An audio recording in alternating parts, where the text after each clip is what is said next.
Muy buen día, sean todos bienvenidos a su espacio de educación financiera por la RS Online para compartir con ustedes un tema más que importante, no solo interesante, es importante para empezar bien el 2024 y para ello me acompaña el licenciado Rubén Obando. Muy buen día, Rubén, ¿cómo estás? Muy buen día, Liliana. Muchas gracias por la invitación y también un cordial saludo para toda la audiencia, todos los que están siempre sintonizando la RS Online, acompañándonos siempre cada sábado. Asimismo, gracias por acompañarnos. Rubén, ¿qué vamos a desarrollar el día de hoy? Bueno, hoy vamos a hablar un poco de educación tributaria nuevamente. Vamos a hablar del impuesto a la renta personal, que es un impuesto que ha tenido un gran auge en nuestro país y en estos meses la mayoría de las personas está ingresando en este impuesto, entonces vamos a darle algunos tips, vamos a contestar algunas preguntas que tenemos anotados y para que se vaya dilucidando así la información sobre este impuesto. Entonces vamos a estar hablando de IRP, Rubén. Sí, del IRP, de todas las implicancias, la parte básica, todo lo que debe de conocer una persona que se va a iniciar en este impuesto y información muy valedera que le va a servir justamente para nuestros socios y no socios también, aquellos emprendedores que están, personas físicas en realidad, están llegando al techo del rango no incidido del impuesto a la renta personal. Genial, Rubén. La primera pregunta, ¿cuánto debo de ganar para ingresar, para ser inscripto como una persona contribuyente al impuesto a la renta? Sí, el techo es de 80 millones anuales y haciendo un cálculo rápido así tendrían que ser de 6 millones y medio a 6 millones 700 mensuales para que allá por octubre, noviembre, una vez que se llegue a ese importe total de 80 millones, entonces la persona se tiene que inscribir y convertirse en contribuyente del impuesto a la renta personal por servicios personales. A partir de 80 millones, una vez que yo llegue, que mis ingresos hayan llegado a 80 millones en el año, entonces ya me tengo que inscribir, buscar un contador, una contadora que me ayude a la inscripción. Rubén, ¿qué pasa si yo por IPS, porque hay muchísimas empresas que funcionan así, yo tengo mi IPS por un salario mínimo? Pero ¿qué pasa? Tengo también comisiones por las cuales no, mentira, no voy a estar facturando haciendo que ya soy contribuyente. Pero ¿qué pasa si mis comisiones son muy variables? Y va sumando todo al rango no incidido. Horas extras también, comisiones cobradas que recibe la persona, más el salario neto. Salario neto me refiero a que tiene que ser el salario bruto, o sea, el salario nominal. Y en este caso, si es una persona dependiente que está dentro del régimen del Seguro Social, entonces se le tiene que deducir el aporte del personal, o sea, el 9% se le tiene que restar. Eso es un cambio que se ha introducido en el 2020 con esta ley de 6.380. Y sumando todo eso, todos los ingresos totales, comisiones, otros ingresos, otras remuneraciones, entonces eso es lo que va sumando para el rango no incidido de los 80 millones. Perfecto, entonces se suma todo lo que es salario neto recibido, porque deduzco aportes a IPS. Sí, también aporte jubilatorio, por ejemplo, de repente si tiene algunos, entonces eso también es una deducción exonerada. ¿Y bonificación familiar? Eso también se le resta. Se le tiene resta, que restar. se le deduce y solamente el neto que me queda después de esas deducciones es lo que se tiene en cuenta para la sumatoria de los ingresos para el IRP entonces. Así mismo. ¿Cuándo se debe inscribir una persona al IRP? Bueno, porque veo que hay un rango así bien específico. Bueno, las personas físicas que deban inscribirse en el IRP por rentas derivadas en la prestación de servicios personales tienen un plazo de 30 días hábiles contados a partir del día siguiente de haber superado los 80 millones de ingresos. Si ya posee RUT, debe realizar una actualización de datos con su clave de acceso en el sistema Marangatú, incorporando la obligación 715 de IRP RSP. Quienes no posean RUT deben realizar su inscripción en el RUT con la misma obligación. O sea que una vez que se haya llegado en un mes X, octubre, noviembre, por ejemplo, a los 80 millones uno, entonces tiene 30 días para inscribirse esta persona como contribuyente del IRP.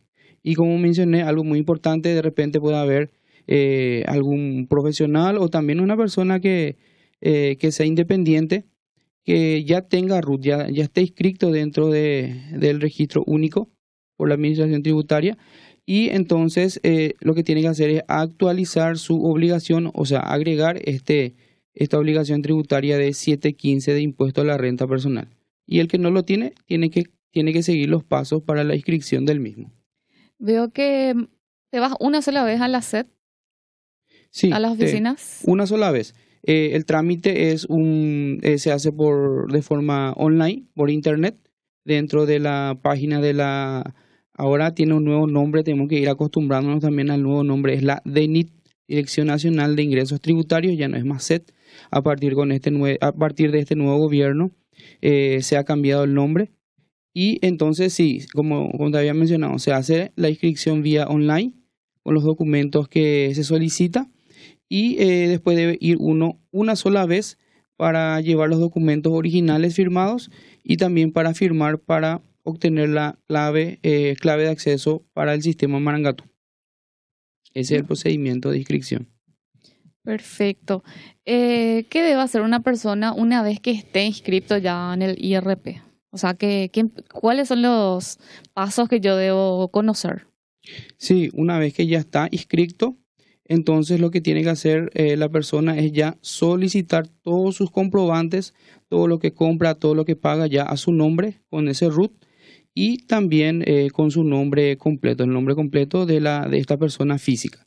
Y empezar a cargar ya desde el primer mes que ya es contribuyente en el sistema tributario que nos ofrece la SED, ¿verdad? Que es el sistema Marangatu en este caso. Una consulta particular que tengo, Rubén, es en relación al seguimiento que me debe hacer él o la contadora en forma mensual. Si bien el impuesto a la renta se presenta una vez al año en marzo. Sí, este impuesto se liquida en el tercer mes del año por la terminación del RUP.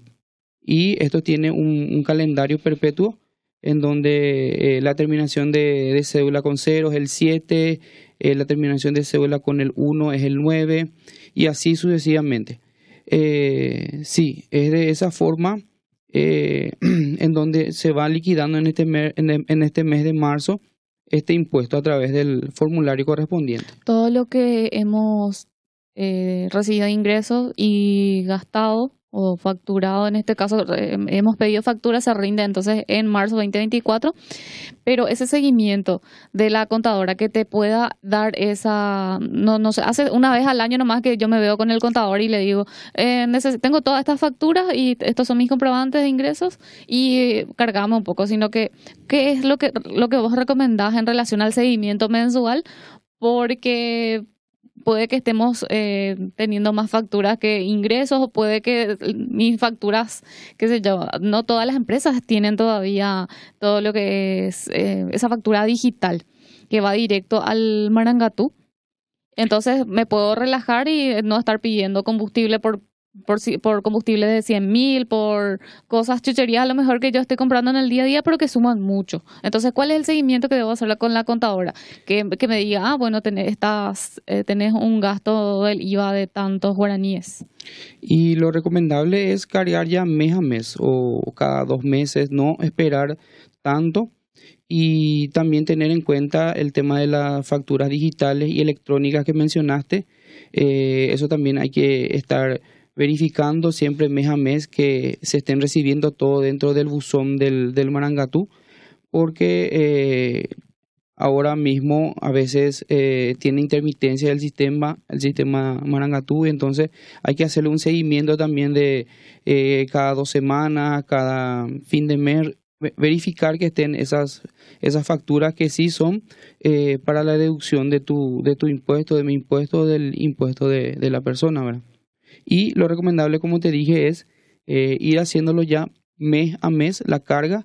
Inclusive si se carga, por ejemplo, 3 meses, 4 meses, entonces se puede sacar ya un resumen y se le pasa eso a la persona para que pueda ver en qué situación está, ¿verdad? Cómo está en cuanto a los ingresos y egresos.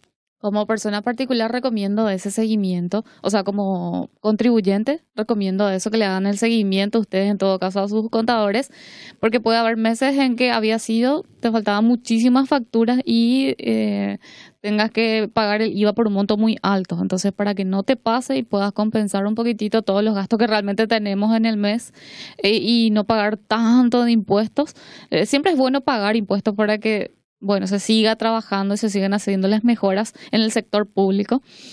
Pero otra cosa es que de repente te veas desfasado y tengas que a lo mejor acceder a algún crédito como para pagar tus impuestos. Entonces, hagan el seguimiento muy de cerca, de ser posible, en forma mensual. Pídanle los accesos a su contador o contadora en todo caso para hacer ustedes mismos también la revisión de las facturas digitales que tienen en Marangatu. Bueno, y también a no perder su correo, Rubén, porque es más que importante, ahí te llegan todas las facturas, todos los detalles. Tengo una duda también que me hicieron una consulta en relación a los préstamos. Yo saqué un préstamo de una entidad financiera o banco. Saqué 30 millones. Y no es porque yo saqué ahora los 30 millones, yo voy a poder deducir ya. Ahora, diciembre de 2023, saqué un préstamo y no es que ese monto total voy a poder deducir ahora. Sí, ¿Cómo se deduce? hay una regla en cuanto a eso. Eso está escrito dentro de las resoluciones y decretos de la SED con respecto a eso, a los préstamos. Hay un antes y un después. Si uno solicitó un préstamo antes de ser contribuyente y cuando solicitó el préstamo siendo contribuyente de este impuesto. Entonces, cuando uno ha realizado este préstamo antes de ser contribuyente, entonces lo que se va cargando son los intereses nada más cada mes por el pago de tu préstamo. Entonces los intereses que están dentro de una factura que te tienen que entregar la entidad financiera o cooperativa, eso es lo que vos vas cargando. Y sin embargo, si ya obtuviste el préstamo después de ser ya contribuyente del IRP, entonces sí, ahí se tienen que cargar las dos cosas, tanto el capital como el interés. Genial. Rubén, había una partecita que hablaba de las personas a cargo. ¿A qué se refiere? Sí, justamente sobre eso quería hablar ahora. ¿Quiénes pueden ser familiares a cargo del contribuyente? O sea que yo, siendo persona física contribuyente del IRP, con quiénes son mis familiares a cargo, en este caso, son el cónyuge, aún en unión de hecho, siempre que no sea contribuyente del IRE, IDU o del IRP mismo. O sea que este cónyuge no tiene que estar vinculado a ningún otro impuesto para que pueda ser considerado familiar a cargo. Los hijos y hermanos menores de edad, los hijos mayores de edad que están estudiando en establecimientos de educación superior, abuelos, padres, suegros, siempre que los ingresos de cada uno de ellos no superen los 30 millones de guaraníes en el año. Eso hay que tener en cuenta también, que la suma de los familiares a cargo no debe superar los 30 millones en el año. De lo contrario, estos familiares a cargo ya se desafectarían de esto y se tienen que inscribir en el RUT también. Toda persona sobre la que exista obligación legal de prestar alimentos, es decir, por la prestación alimentaria, por ejemplo, que se está pagando mes a mes, alguna persona que se encuentra en esa condición, entonces ese gasto, ese depósito que realiza también es considerado como familiar a cargo. También los hijos y hermanos menores de edad con discapacidad física o mental declarada. Esos son el grupo de familiares a cargo que al contribuyente le va a servir también ese gasto para deducir su impuesto. Y es importante mencionar también que no precisamente esos gastos que estén, por ejemplo, de la colegiatura de mis hijos, por ejemplo, estén a mi nombre propiamente. No hace falta, pueden estar a nombre de mis hijos, porque yo, dentro del sistema de Marangatú, debo de realizar un registro de quiénes son las personas que están a mi cargo, mis hijos, mi esposa, abuelos, suegros, así como estaba mencionando anteriormente. Rubén, me parece bastante justo esta partecita de las personas a cargo, porque sí, tenemos gastos muchas veces por los hijos, hermanos menores, padres desempleados. Eh, pero consulto, ¿cómo tienen que pedir la factura de estas personas a cargo? A nombre del usuario, A nombre del usuario, sí. o sea, a nombre del contribuyente, Pueden mío. pedir a nombre del contribuyente, como hacen muchas personas, pero de igual manera no hay problema en que esté a nombre de ellos, por ejemplo. En el caso, di el ejemplo de la colegiatura, que generalmente la cuota del colegio sale a nombre de los hijos, ¿verdad?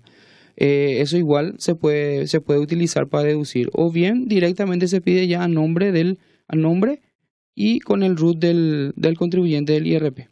Para que quede más claro, mi mamá que está desempleada y no tiene ingresos propios, se va al súper. ¿Me sirve ese ticketcito normal común? No. Tiene que estar debidamente documentado. O sea que tiene que estar con el nombre de la persona y el número de cédula, en este caso. Ah, ok, número de cédula. Número de Mamá no cédula. tiene, por ejemplo, RUC, entonces pide a su nombre con su número de Sí, cédula. Es un ticket normal con su identificación. No es una factura, pero igual me puede servir. exactamente. Tiene que estar identificado para que justamente se pueda cruzar esto y se pueda cargar dentro del sistema con el número que le corresponde a familiar a cargo de esta persona que está dentro del IRP y tiene que liquidar. Está muy interesante esta parte, entonces a tenerlo en cuenta para las deducciones correspondientes, porque sí, tenemos muchos gastos que a veces no vemos, que a lo mejor puede pasar desapercibido y al final de cuentas vamos a estar eh, pagando por aquellos que, bueno, a lo mejor no estamos justificando con su debida factura. En relación al IRP, Rubén, ¿qué gastos yo puedo deducir? Muy bien, te voy a ir indicando, citando, eh, son unos cuantos porque en realidad para el IRP se abre el campo, es muy amplio, solamente que tiene que estar debidamente documentado, el nombre correcto, el RUT correcto y que no tenga enmiendas, borrones, entonces eso significa que esté correctamente para poder cargarlo, ¿verdad? Y para que pueda ser deducible. Y estos son los relacionados a su actividad misma, a la actividad grabada. Por ejemplo, yo soy contador y entonces los gastos relacionados a mi actividad grabada van a ser, por ejemplo, si compré en el ejercicio en el año una computadora, una calculadora, algo que se relacione a mi actividad. Entonces eso sí, obviamente va directamente relacionado. Y también los gastos personales y a favor de familiares a cargo, como lo que estábamos mencionando recién, realizados en el país en los siguientes conceptos: alimentación, vestimenta, arrendamiento de vivienda, mantenimiento de la misma, adquisición de mobiliario, electrodomésticos, enseres para el hogar, esparcimiento en el país o adquiridos en el país. Estos famosos paquetes turísticos, paquetes internos, ¿verdad? De turismo interno, salud y educación en el país y en el exterior. Esto sí, salud y educación sí pueden ser considerados para el IRP lo que son utilizados en el exterior. Solamente estos. Esto está dentro del artículo 64 de la ley 6.380. Y siguiendo con más en esta lista de gastos que se pueden deducir, la adquisición de un autovehículo o de un vehículo cada 3 años. O sea que si yo compré hoy, en este 2023 un vehículo, después de 3 años recién puedo volver a utilizar un gasto de este tipo, ¿verdad? En esta condición. La adquisición de un inmueble para vivienda cada 5 años. Construcción, remodelación o refacción. Esto también es importante mencionar que cuando se compra un inmueble es cada 5 años que se puede deducir dentro de este impuesto. No, voy a estar comprando una casa todos los años. Y también, o si no, ya es otra actividad, ya es una inmobiliaria, ¿verdad? Claro. Ahí también está el tema de los vehículos que mencionabas, cada 3 años. Eso sí, a lo mejor alguien que llega a facturar un monto interesante no va a poder deducir todos los años tampoco. Así mismo es. La ley, a través del decreto, tiene esta limitación y está para cumplirla, ¿verdad? También el aporte patronal a favor del trabajador al sistema de seguridad social es un gasto permitido. Las cuotas de aportes, diezmos y donaciones a favor del Estado y las municipalidades, a las asociaciones, cuerpo de bomberos, entidades culturales, religiosas, hasta el 5% de la renta bruta gravada. Este último concepto que habla de municipalidades y ASOS, cuerpo de bomberos, la mayoría no tiene factura, Rubén. En el caso particular de una experiencia con un juzgado, no tenían factura y era un gasto importante porque todos los trámites son costosos. ¿Qué pasa en esos casos? ¿No sirve? Y la verdad que se tendría que documentar si es que no está teniendo el organismo, en este caso el comprobante, entonces a través de un recibo o una nota así firmada, entonces por ello eso ya puede justificar ya que es un pago que se está realizando en ese lugar, entonces sí se puede utilizar también. Ok. Bueno, bastante interesante todo lo que nos está comentando Rubén, pero ¿cuáles son aquellos gastos que yo tengo que saber que no puedo deducir? Sí, los gastos que no se pueden deducir son los siguientes. El presente impuesto, o sea, el pago de este IRP que lo hago en marzo o antes, no es deducible, o sea, no se puede cargar. Las sanciones por infracciones fiscales previstas en la legislación tributaria y las impuestas por las autoridades públicas, tampoco. Los egresos efectuados con ingresos no gravados, exentos o exonerados por el IRP. Por ejemplo, acá te voy a decir los gastos que hago con mi aguinaldo. Por ejemplo, esto ya es un poco más complicado de poder diferenciar. ¿Cómo va a saber el contador? Y sí, es medio complicado, medio complejo, pero en la ley está previsto así. Los egresos efectuados con el ingreso no grabado sería, por ejemplo, el aguinaldo, que no tiene que ser deducible. Los actos de liberalidad, los egresos realizados por las personas físicas en su condición de propietarios de empresas unipersonales, tampoco. Y el IVA, cuando haya sido utilizado como IVA crédito en la determinación del referido impuesto también. ¿Esto a qué se refiere? Por ejemplo, te he dado un ejemplo, Ilena. Vos sos contribuyente de IVA y también de IRP. Y entonces, si vos esa factura utilizaste en tu deducción de tu formulario 120 de IVA, entonces cuando cargues para tu IRP lo vas a cargar solamente por el 90%, o sea, por la parte grabada. Eso es lo que es deducible, a eso se refiere. Después tenemos, además de los egresos señalados en el artículo 68 de la ley, esparcimiento o turismo pagado en el exterior, esto no se puede. Las erogaciones o pagos que se realicen en entidades de bien público o de beneficencia en cumplimiento de sanciones administrativas, civiles y penales tampoco. Las erogaciones que hayan sido imputadas como costo o gasto de otro impuesto y también las amortizaciones de capital de los préstamos obtenidos luego de ser contribuyente del IRP. Esto hace rato hablamos en cuanto a los préstamos cuando se debe capital más interés o solo interés. Esto está previsto dentro del artículo 26 de la RG número 69 del 2020. Genial. Esos son entonces los que no se puede deducir. Así mismo. Rubén, ¿tendríamos algún tipo de ejemplo de cómo hacemos la liquidación para poder mostrar con un ejemplo así bien claro de cómo se liquida el IRP? Sí. O sea, cómo yo sé cuánto debo abonar. Así mismo, voy a mencionar primeramente que con esta entrada de la ley 6.380 introdujo que para la liquidación del IRP por servicios personales va a tener unas tasas progresivas. ¿Qué quiere decir progresiva? y que tiene también tasas diferenciadas del 8, 9 y 10%. Para entender mejor, debo decir que hasta 50 millones, por ejemplo, si tu renta neta, ¿qué es la renta neta? Es la diferencia de tu renta bruta, o sea, tu total ingreso, menos tu total de egresos. Esa es la renta neta, es lo que sobra o también es la base imponible para el impuesto. Si este alcanza 50 millones nada más, se paga el 8%. Sin embargo, si supera ya los 100, o sea, llega a los 150 millones, entonces la tasa es del 9%. Y más de 150 millones ya es el 10%. Eso es la aplicación de las tasas progresivas. Y por decir un ejemplo también, si tengo que pagar 160 millones, entonces 50 millones de esos 160, estamos hablando de la renta neta, que es la diferencia, ya la base imponible. De esos 160 por 50 millones de ese importe, el 8%.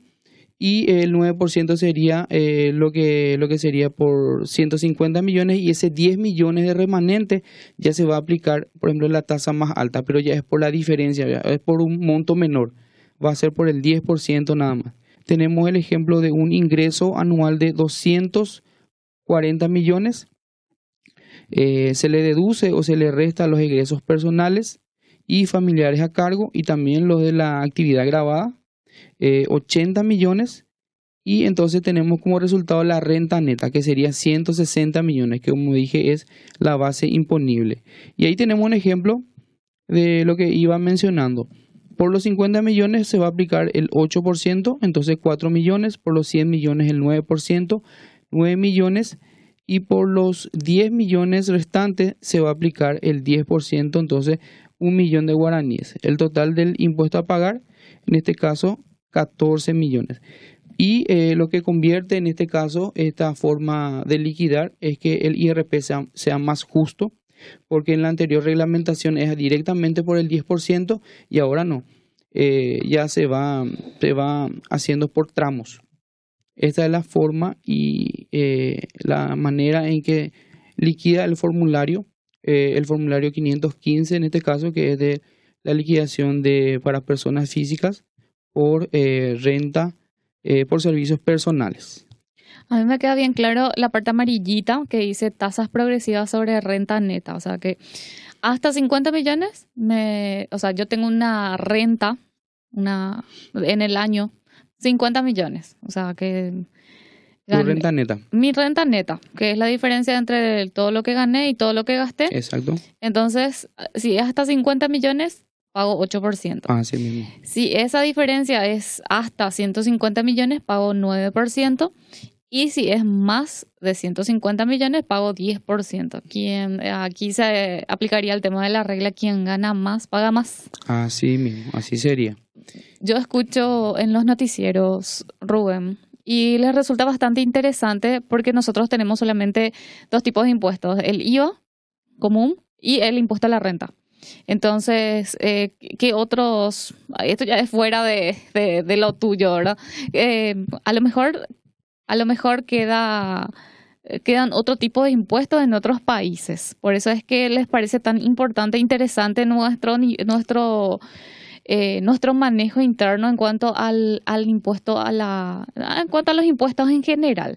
A lo mejor hay impuestos más elevados o impuestos a cada concepto. Porque este es un impuesto también nuevo para nosotros, impuesto a la renta personal, porque desde el 2017 que está vigente. Desde el 2017. Uh-huh. Desde el 2017. Y sí, justamente haciendo una comparación con los impuestos a la renta, comparado así a nivel regional de Sudamérica, nosotros tenemos la menor tasa. En otros países se están pagando más inclusive de IVA y de renta también. Incluso ahora un poco en Europa hay impuestos hasta el 25% de la renta, pero también, así como te cobran montos muchos o porcentajes mucho mayores que aquí, también las coberturas son mucho mejores en cuanto a salud, educación, todo lo referente a transporte. Entonces, tiene que ver, o sea, tiene que estar relacionado todo lo que se recauda, tiene que ir efectivamente, in- eh, se tiene que invertir en las mejoras públicas. Claro, claro. Ese fue el objetivo, el fin de pagar nuestros impuestos, ¿verdad? De que, por ejemplo, cuando viajemos al interior, por ejemplo, hagamos algún turismo interno, veamos que las rutas estén bien, que no haya caminos feos, todo asfaltado, ¿verdad? Y al entrar de la ruta, por ejemplo, empedrados. Entonces, tenemos que ver también que esté relacionado lo que estamos pagando con lo que está invirtiendo también el país o está realizando alguna mejora. Claro. Entonces, somos conscientes de que los impuestos que pagamos deberían de estar bien justificados en las mejoras públicas. Entonces, tampoco buscar que quede cero ese tema de mis ingresos versus gastos, no estar prestando factura. ¿Por qué? Porque también debemos ser patriotas al momento de poder pagar nuestros impuestos. Tenemos ahí una pequeña imagen del comparativo de los impuestos que se pagan a nivel regional, a nivel, no es Mercosur, a nivel de Sudamérica sería esto.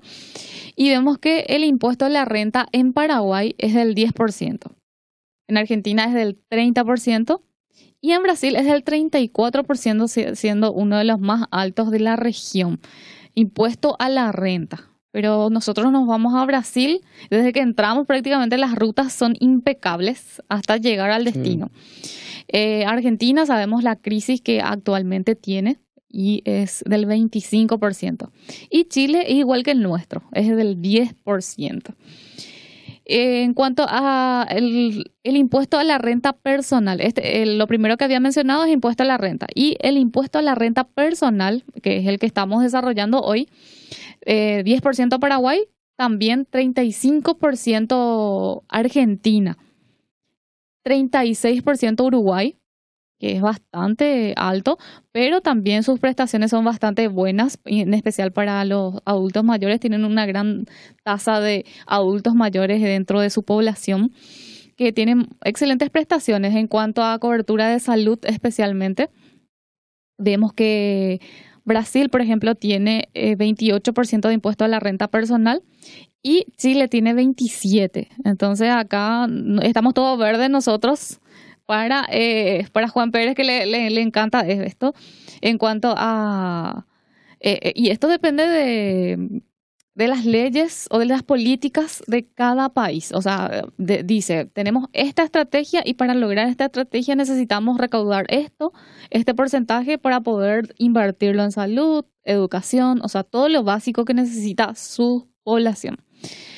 En cuanto al IVA, IVA normal, vemos que Paraguay paga el 10%, Argentina 21%, Uruguay 22%, Brasil 17% y Chile 19%. Esto depende mucho también de qué tanto estamos aperturados. Por eso es que le gusta al inversionista venir acá, porque paga poco IVA, el impuesto a la renta también es bajo. Entonces, ¿dónde le conviene ir a aperturar su negocio y empezar a abrir su fábrica? Tiene mano de obra barata y que luego hay que ver qué tanto nos conviene a largo plazo, porque todo lo que va recaudando aquí a nivel país saca afuera, exporta y también los ingresos que obtiene aquí en el país también los saca afuera. Entonces hay que ver a largo plazo qué tanto nos conviene hacer el IVA mucho más barato que en otras regiones.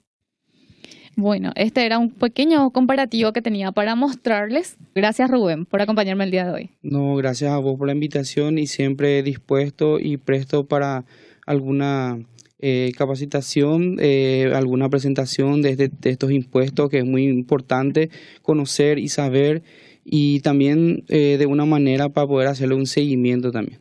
Siempre dispuesto, y cuando me inviten, muchas gracias. Bueno, gracias por todo, que tengan un excelente fin de semana en familia y que disfruten. Nos vemos. Chao, chao. Chao.